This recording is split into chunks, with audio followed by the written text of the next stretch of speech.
നേമത്തെ ന്യൂനപക്ഷ വോട്ടുകളെ ഭിന്നിപ്പിച്ച് BJPക്ക് അനുകൂലമായി UDP ശ്രമിച്ചെന്ന് ശിവൻകുട്ടിയുടെ ഒരു ആരോപണമുണ്ട്. ആ പറയണതൊക്കെ എന്താ അടിസ്ഥാനമുള്ളത്? ന്യൂനപക്ഷങ്ങൾ അവിടെ ഞങ്ങളും മത്സരിക്കല്ലോ. അവിടുത്തെ ന്യൂനപക്ഷങ്ങൾ ഞങ്ങൾക്ക് വോട്ട് ചെയ്ത് എന്താ കുഴപ്പം? ശിവൻകുട്ടിക്ക് എന്താ പ്രശ്നം? ഞങ്ങൾ മത്സരിക്കുകയല്ലേ. ഞങ്ങളിവിടെ തെരഞ്ഞെടുപ്പ് സീരിയസ് ആയിട്ട് മത്സരിക്കുന്നതുകൊണ്ടല്ലേ ഞങ്ങളുടെ മുൻ MLA KS ശബരിനാഥനെ ഞങ്ങൾ മത്സരിപ്പിച്ചത്. ഞങ്ങളൊരു വീക്ക് കാൻഡിഡേറ്റിനെ മത്സരിപ്പിച്ചിരുന്നെങ്കിൽ ശിവൻകുട്ടി പറഞ്ഞതിനെ അത് BJP ജയിപ്പിക്കാൻ വേണ്ടിയിട്ടാണെന്ന് പറഞ്ഞത്. അതൊക്കെ വെറുതെ. ന്യൂനപക്ഷ വോട്ട് ഒരു UDF സ്ഥാനാർത്ഥിക്ക് കിട്ടിയതിന് ഇദ്ദേഹം എന്തിനാണ് ദുഃഖിക്കണം? അത് ഞങ്ങൾക്ക് കിട്ടൂല, ഞങ്ങൾക്ക് കിട്ടണമല്ലോ. ന്യൂനപക്ഷങ്ങളിൽ അദ്ദേഹത്തിൻ്റെ പാർട്ടിയിൽ വിശ്വാസമില്ല. ഇവരാരും ഈ കേരളത്തിൻ്റെ ചരിത്രത്തിൽ ആദ്യമായിട്ടാണ് മന്ത്രിമാരും മണ്ഡലത്തിൽ നിന്ന് പുറത്തിറങ്ങാത്തത്. നിങ്ങളൊന്ന് പരിശോധിക്കും. ഞങ്ങളെ പൂട്ടുമെന്നല്ലേ പറഞ്ഞത്. VD സതീശനെ നിയോജകമണ്ഡലത്തിൽ പൂട്ടും, അവരെ പൂട്ടും, ഇവരെ പൂട്ടും, പുറത്തിറക്കില്ല, അവിടെ നിന്ന് ജയിക്കാൻ. ഞാൻ നിങ്ങൾക്കറിയാമല്ല, ഞാൻ നോമിനേഷനും കൊടുത്തൊരു പ്രചരണം നടത്തിയിട്ട് ഞാൻ പോയിട്ട് ഞാൻ കലാശക്കൊട്ടിൻ്റെ അന്ന് രാവിലെയാണ് തിരിച്ചു വന്നത്. അറിയാമല്ലോ. ഈ മന്ത്രിമാരിൽ നിങ്ങൾ തെക്കുന്ന് അങ്ങോട്ട് വടക്കോട്ട് എണ്ണിക്കും. എത്ര പേര് മുഖ്യമന്ത്രി പോയി ഞാൻ സമ്മതിക്കുന്നു, അദ്ദേഹത്തിന് പോവാം. ബാക്കിയുള്ള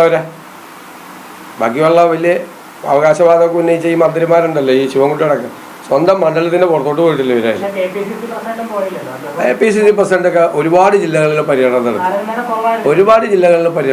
അതെ.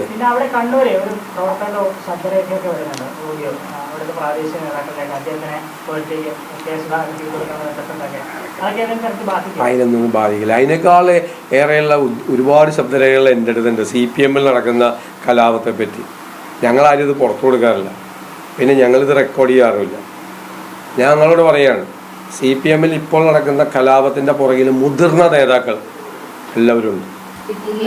ഇത് കഴിയുമ്പോൾ കാണാം, റിസൾട്ട് കഴിയുമ്പോൾ കാണാം.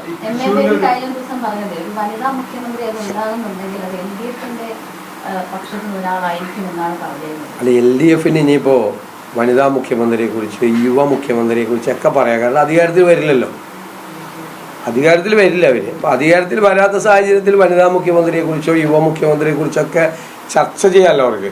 അവർ ശ്രീ പിണറായി വിജയൻ്റെ നേതൃത്വത്തിൽ അദ്ദേഹത്തിന് മുന്നിൽ നിർത്തിയിട്ടല്ലേ മത്സരിച്ചത്, അല്ലേ? 10,000 ബോർഡ് പിണറായി വിജയൻ്റെ പടം വെച്ചിട്ടല്ലേ അവർ മത്സരിച്ചത്, അല്ലേ? പിണറായി 3 എന്നല്ലേ അവർ പറഞ്ഞത്. അവരുടെ ക്യാമ്പയിനിൽ എല്ലാത്തിലും മൂന്നാം പിണറായി ഭരണം എന്നല്ല പറഞ്ഞത്.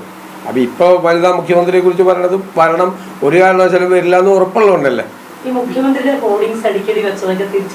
അല്ല, അത് ഞങ്ങൾക്ക് നല്ല അനുകൂലമായി. ഞാൻ ആദ്യമേ പറഞ്ഞല്ലോ, ഞങ്ങളുടെ ആളുകളൊക്കെ പെട്ടെന്ന് ഇതായി. കാരണം ഞങ്ങൾക്ക് വളരെ കുറച്ചേ ഉണ്ടായുള്ള ബോർഡുകളൊക്കെ സാമ്പത്തിക പ്രശ്നം ഉണ്ടായിരുന്നു.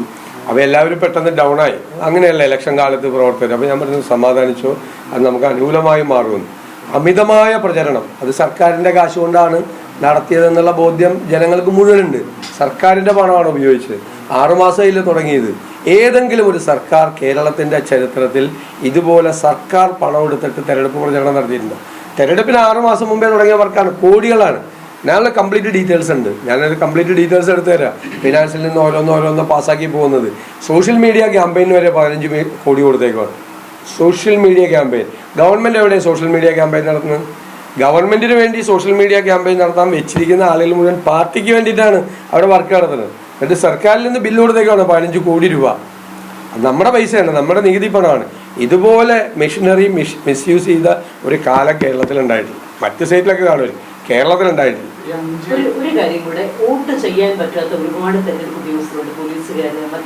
അല്ലാതെ ഞങ്ങൾ പരിശോധിച്ചുകൊണ്ടിരിക്കുകയാണ്. അത് ഇലക്ഷൻ കമ്മീഷൻ്റെ കാര്യത്തിൽ നിന്ന് ബാലറ്റ് പേപ്പർ സമയത്ത് അവൈലബിൾ ആക്കാത്തതിൻ്റെ ഒരു ഗുരുതരമായ തെറ്റുണ്ട്.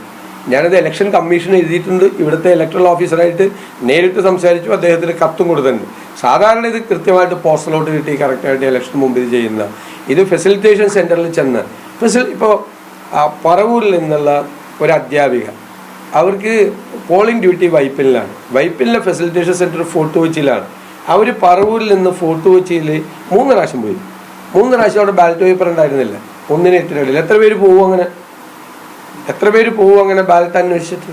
അപ്പോൾ അതൊരു തെരഞ്ഞെടുപ്പ് എല്ലാവരും വോട്ട് ചെയ്യണമെന്ന് തെരഞ്ഞെടുപ്പ് കമ്മീഷൻ ക്യാമ്പയിൻ നടത്തിയിട്ട് കാര്യമില്ല. സിനിമാ താരങ്ങളെ കൊണ്ടൊന്നും മറ്റു തന്നൊന്നും എല്ലാവരും, അതൊക്കെ നല്ലതാണ്.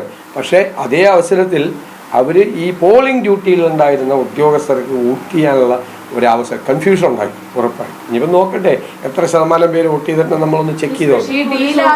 ഒന്നും ചെയ്യാൻ പറ്റിയിട്ടില്ല. NCC cadets, special police officers ആയിട്ട് എടുക്കുന്നൊന്നും ചെയ്യാൻ പറ്റില്ല. വലിയ ബുദ്ധിമുട്ടാണ്. അവരൊക്കെ 18 വയസ്സ് കഴിഞ്ഞ കുട്ടികൾ ധാരാളമായിട്ടുണ്ട്. ഞാൻ തന്നെ എൻ്റെ നിയോജനത്തിൽ നേരിട്ട് ഇടപെട്ടിട്ടാണ് പലർക്കും ഉള്ളത് കിട്ടിയത്. വലിയ ബുദ്ധിമുട്ടായിരുന്നു.